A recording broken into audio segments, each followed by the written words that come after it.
Hi, it's Jocelyn. And Jackie. And we are here this time. I hope you guys enjoyed some of the clips that we showed earlier.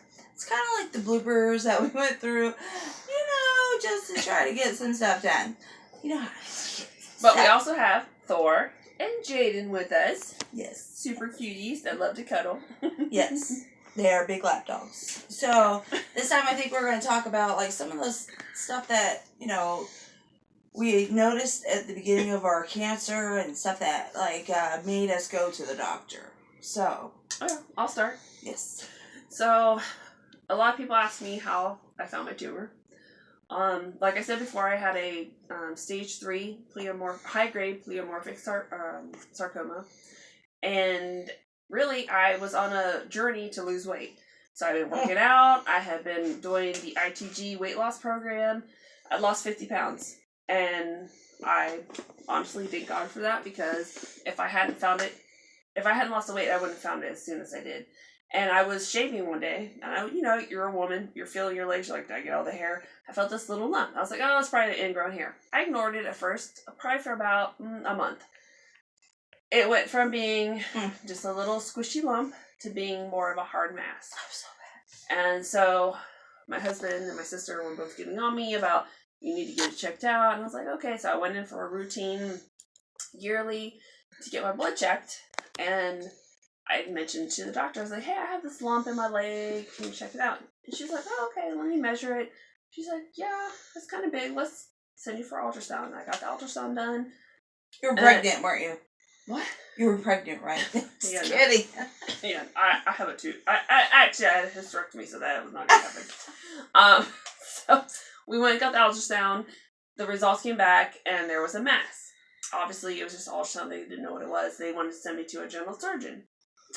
And we have a lot of cancer in our family. I was like, I don't feel comfortable with that. So I called my sister, and I was like, hey, I got this. This is what's going on. I don't feel comfortable with a general surgeon. She's like, hey, I got a friend that's a doctor at Moffitt.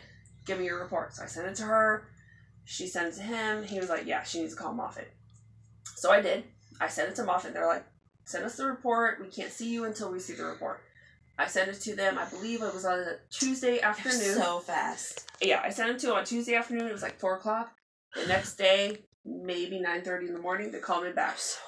And they said, we have an appointment for you Thursday morning to see our sarcoma surgeon. I was like, oh, okay.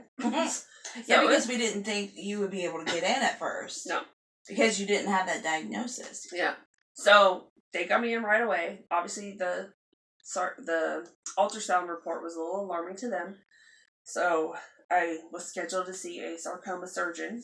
It ends up being that the sarcoma surgeon I saw was a specialist in bone sarcomas, which at the time was not what I had. I had more of a free-form sarcoma, which hadn't really become a bone mass or hadn't attached to a muscle. But what did we say the last video? What is it like to regular people? What a sarcoma is? It's it's like a tumor. It's a tumor, right? Yeah. It's cancer tumor, but yeah, it's a cancer tumor that can become something that attaches to. It's a fatty, or I don't want to say fatty tissue, but it's a tumor that can attach to anything. A muscle, a bone. It's evil, yeah. Mine, we called it the diva. Well, we called it the sweet potato at first because it ain't sweet though. No, it's not sweet because it was the shape of a sweet potato. So we called it the sweet potato instead of calling it a tumor because I prefer to be positive. So we chose to call it that. And so the sweet potato began to grow, and it grew very fast. It started out maybe like that big, and by the end it was probably that big. And at the time, I had quit my profession as a professional in the corporate world. I was a payroll specialist. I did meetings for benefits and payroll and work with owners of companies. And that wasn't what I wanted to do anymore, so I had quit. And then we go to one of our local restaurants, and I said I was looking for something else. And they said, oh, come here. I had never been a server before in my life. And I started doing that just, to get some extra money coming in. And unfortunately, because the tumor grew so fast, it started, I guess I should start where my tumor was. Sorry. it was in my inner thigh. So it became very uncomfortable because it would rub, and it got from this size, and it became, like I said, to be like that size. And I had to work around that. So with all the going to Moffitt and working with the cancer doctors, and I had an oncologist, I had a surgeon, now I have a radiation doctor, but just got them all. If you need something approved, I got 3 doctors, or possibly to approve it. But yeah, so I did chemo. I did 3 treatments. They said 3 treatments, you're good, we'll do surgery, and then we'll do radiation. Well, I did chemo, which was rough. I did 3 treatments, which were 5 days in the hospital at a time. My sister always took me home. That was like tradition. Yeah, but after that. So, with the cancer and all the doctors, I obviously went through a lot as well, but my sister went through it first.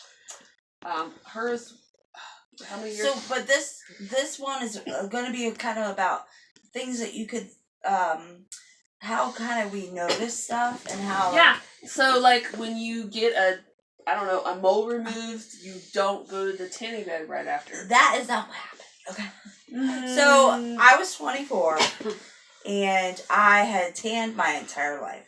Went to the tanning beds. I worked at a tanning bed. They paid me in tans. Like, that's how, stuff happened back then.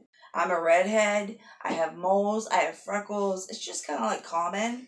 I had a mole that was on my leg, and it had been there my entire life. But it, like, became from a regular mole that was, smooth, like, same as your skin, to a raised mole. And I accidentally nicked it one time when I was shaving, and when it scabbed over, it was like black. And my sister, I came down to Florida from Ohio on vacation. This chick over here flips the fricker out. Was like, oh no. Because our entire family has skin cancer. Are you done coughing? Sorry. I'm just kidding. Look, sarcomas go to the lungs next, so this could be the next Never! One. No! So our entire family has, like, carcinoma in it. I think we do have melanoma in it, too. And, it's mostly in the legs, Carcinoma is melanoma. But carcinoma. There's carcinoma and sarcoma. So you have carcinoma. I have sarcoma because I'm super rare. No, You know what? Just go talk about your carcinoma. It's not carcinoma. It was melanoma. Mm-hmm. Skin cancer. There is carcinoma, and then there's melanoma. No, there's carcinoma and there's sarcoma.